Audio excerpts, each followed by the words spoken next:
Salut, bienvenue dans cette nouvelle vidéo. Aujourd'hui, je vais vous montrer un petit peu mon emploi du temps pour mes partiels du deuxième semestre. Je viens d'avoir mon emploi du temps que la fac nous a donné au niveau des épreuves qu'on va avoir pour le deuxième semestre et je vais te montrer un petit peu comment je vais m'organiser, comment je vais faire mon planning de révision en fonction des dates qu'on nous a données pour nos épreuves. Donc pour rappel, j'ai pas validé mon premier semestre malheureusement, j'ai 8,7 donc je vais passer au rattrapage au mois de juin. Mais pour l'instant, comme je l'ai expliqué, mon premier semestre, je le mets de côté. Mon but, c'est vraiment de me focaliser absolument sur mon deuxième semestre parce qu'il faut absolument que je le valide pour pas avoir des matières supplémentaires à passer pour les rattrapages. Donc j'ai eu mon emploi du temps de partiel qui m'a été envoyé par la fac. Donc je vais te le montrer un petit peu, je vais t'expliquer un peu comment je vais m'organiser, comment je vois les choses, pour te donner des conseils pour que toi aussi tu puisses tout défoncer.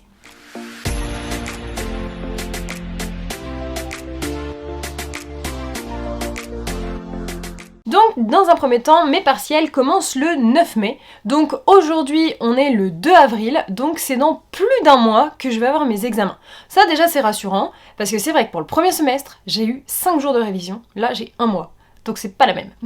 Donc je vais commencer le lundi 9 mai avec droit du travail, donc ma matière ATD, une matière très importante mais que j'adore. Je l'ai validée au premier semestre, j'ai eu 12, donc je suis assez rassurée par cette matière parce que je l'aime beaucoup, je l'affectionne énormément, je suis assez à l'aise avec les notions et puis elle me fait pas peur. Ensuite le mercredi 11 mai, donc j'aurai plus d'une journée de trou entre guillemets, je vais avoir une matière très importante, pareil, une matière ATD, droit de la protection sociale. Une matière que j'ai pas validée cette fois-ci au premier semestre, une matière qui est compliquée.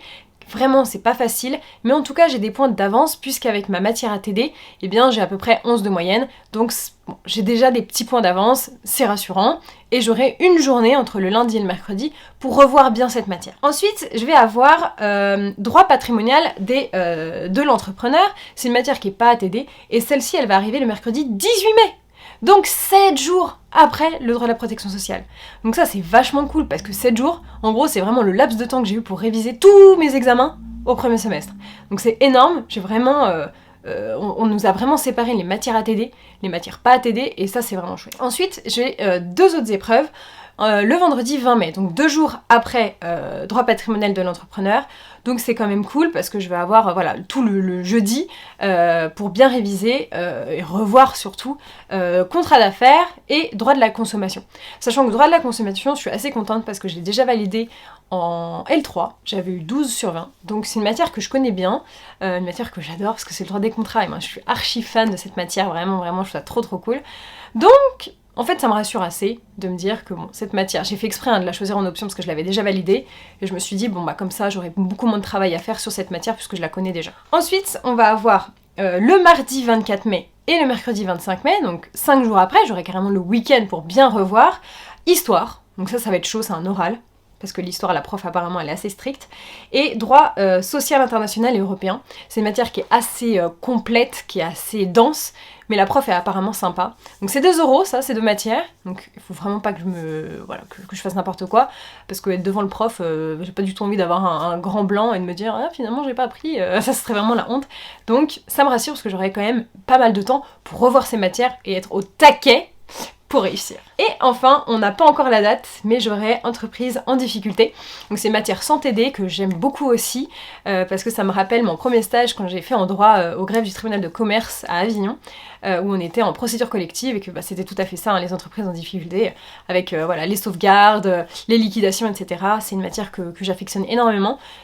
Et qui est à la fois un petit peu glauque parce que c'est un peu triste mais que j'aime beaucoup les procédures et c'est trop chouette. Donc comment je vais m'organiser dans tout ça? Eh bien hier j'ai fait un truc qui est super et je te le conseille. Je me suis fait un petit tableau, bon mon petit tableau il est pas parfait d'accord, mais je me le suis fait, il est très joli, j'avais des petites couleurs, généralement je fais jamais ça, mais là j'avais envie de couleurs, envie de faire les trucs de façon très insta.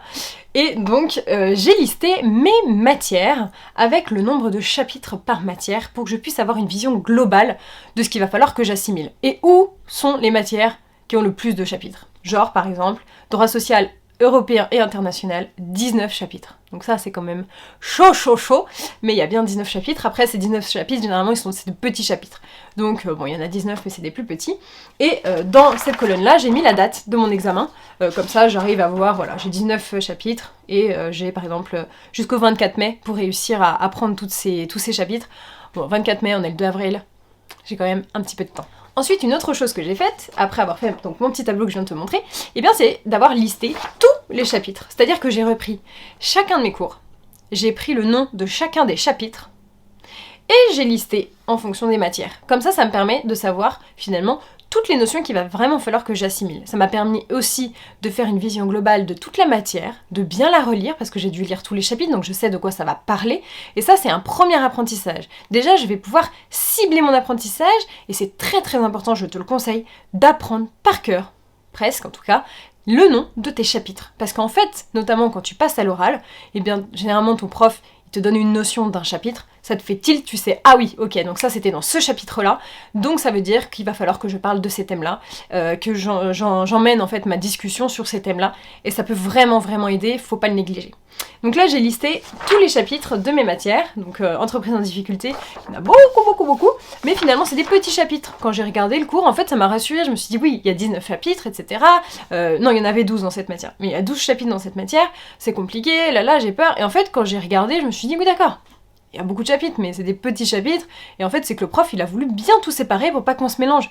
Donc finalement c'est plus qu'une aide que un blocage, donc je suis assez contente. Ça me permet vraiment de mettre à plat finalement tout mon programme de révision. Ensuite qu'est-ce que je vais faire? Je l'ai pas encore fait mais je vais le faire juste après cette vidéo. Eh bien c'est tout simplement m'inspirer de tout ce qu'il y a. Je vais avoir tous les chapitres étalés, beaucoup, hein, il y en a beaucoup des chapitres, et je vais me dire ok, j'ai jusqu'au 9 mai, en gros, pour avoir vu au moins une fois toutes ces matières. Parce qu'ensuite, je vais continuer à travailler jusqu'à la fin de mes examens. Je vais pas m'arrêter le 9 mai. Donc il faut au moins que j'ai vu une fois. Même mon objectif, c'est de le voir 2 fois chacun des chapitres qu'il va falloir que j'apprenne. Ça, c'est important parce que comme ça, je suis sûre d'avoir vraiment beaucoup de notions en tête et pouvoir ensuite affiner, parce que c'est ça qui m'a manqué au premier semestre. C'est finalement que je connaissais mon cours, oui, mais de façon trop superficielle, trop globale. Et je suis pas allée assez en profondeur, c'était un manque de temps, de toute manière je le sais, mais du coup là j'ai le temps, donc j'ai plus l'excuse de me dire j'ai que 5 jours, non là j'ai plus d'1 mois et demi, faut que ça soit nickel chrome. Donc je vais te donner. Donc je vais aplatir finalement tous mes chapitres et me dire voilà, j'ai jusqu'au 9 mai pour avoir vu 2 fois ces chapitres, et ben je vais me mettre à partir de lundi, et ben je vais mettre mon programme de révision. Et le but c'est que tout tienne jusqu'au 9 mai. Donc ça va me demander de prendre... Ouais, c'est technique, ça prend du temps hein, de faire son emploi du temps. Il faut pas le négliger, il faut pas se dire « Ah, je perds du temps ». Non, vous perdez pas de temps, bien au contraire, vous permettez de vous cadrer et de vous ça va vous rassurer dans vos examens et vous allez vous dire « Oui, j'ai pas encore commencé, mais à partir de lundi, je m'y mets à fond, je fais ça bien et je sais que le 9 mai, j'aurai vu déjà 2 fois chacun des chapitres ». Donc après, tu choisis de ficher, tu choisis de ne pas ficher, ça c'est en fonction de toi évidemment. Moi j'ai commencé déjà à ficher une matière complète, voilà, je voulais tester en fait, me dire est-ce que cette fois-ci ça me va, parfois j'ai fait des fiches, parfois j'en ai pas fait. Là ça m'a convenu, c'était pour l'histoire, pour cadrer un peu, ça me perturbait un peu cette matière parce que je suis jamais en CM ce semestre, mais finalement voilà, ça m'a rassurée, j'ai fiché, c'est-à-dire que j'ai vu une première fois la matière, et après il va falloir bien sûr que j'approfondisse à max. Donc voilà, je te conseille de faire un petit peu comme moi si ça peut te rassurer, parce que moi je sais que ça m'a rassurée, donc c'est pour ça que je me permets vraiment de t'en parler, de mettre à plat un petit peu les dates de tes examens si tu les as, n'hésite pas à écrire à ta secrétaire, elle pourra te les donner tout simplement, et puis de mettre à plat aussi tous les chapitres et d'essayer voilà, de faire tout coïncider pour que avant tes examens tu aies vu au moins 2 fois chacun des chapitres, et n'hésite pas voilà, à faire des flashcards, à faire des fiches de révision, à t'entraîner pour les matières à TD, c'est très très important. Moi je sais que je vais faire énormément de flashcards, ça va être vraiment ma ligne de conduite parce qu'en fait c'est ça qui m'intéresse le plus, c'est ça qui me permet de m'entraîner le mieux, et surtout ça correspond à 100% à ce qu'on va me demander en fait en partiel. On va me poser une question, de la même manière que je me pose une question sur une flashcard. Voilà, donc je sais pas trop comment toi tu t'organises, en tout cas n'hésite pas voilà, à liker cette vidéo, à la partager à tes amis s'ils peuvent avoir besoin de mes conseils. N'hésite pas également voilà, à t'abonner à ma chaîne YouTube, ça me fait toujours super plaisir. Et puis tu peux m'écrire également sur Instagram si tu as besoin de conseils plus particuliers, je serai ravie de pouvoir te répondre. Voilà, je te souhaite une excellente journée, une bonne préparation pour tes examens et je te dis à bientôt!